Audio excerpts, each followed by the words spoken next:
Recorded Books and One Click Digital present Doubtful Canon by Johnny D. Boggs. Narrated by George Guidall.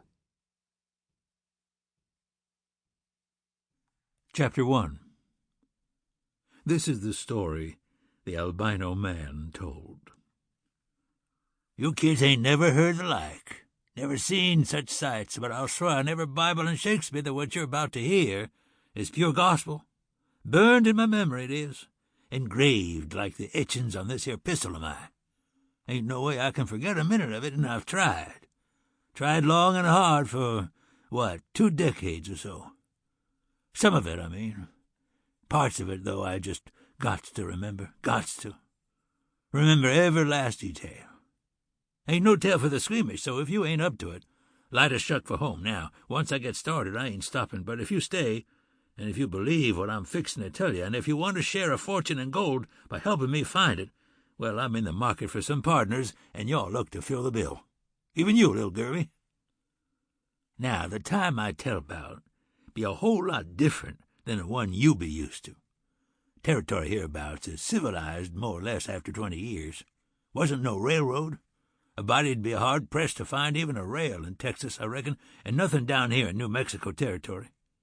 Even this here town wasn't nothing but cactus and rocks. Wasn't nothing. Nothing but rattlesnakes. And Apaches. Apaches had been at peace with us. Not that you can trust no Apache, and them truces had always been about as shaky as a scart petticoat's hands, but things might have gone different if it hadn't been for the army. Well, not the whole army, just that one fool lieutenant. And those red devils that had taken John Ward's cattle and kidnapped his little boy. So, the army goes and sends this snot-nosed kid with about as much experience as you 3 shirt-tails. George Bascom. I'd met the Bluebelly once. Didn't think much of him, but the army sent him and 60 troopers to Apache Pass, just across the mountains in Arizona territory. It'd been New Mexico territory back then. So Mr. Bascom arranges a little parley with Cochise.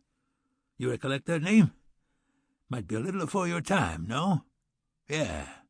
I figured y'all may have heard of him. Big chief among the Apaches he was. Big medicine. Bigger medicine than any Apache then or since. Mangas Coloradas, Victorio, Nana, all of 'em combined. Couldn't match Cochise for bravery, cunning, and savagery. Friendly at the time, Cochise was, but some of those fool high-graders down Tucson way had told the fool lieutenant that Cochise was to blame for it all. Cochise, or his Apaches, had raided Mr. Ward's ranch. Sample complete. Ready to continue?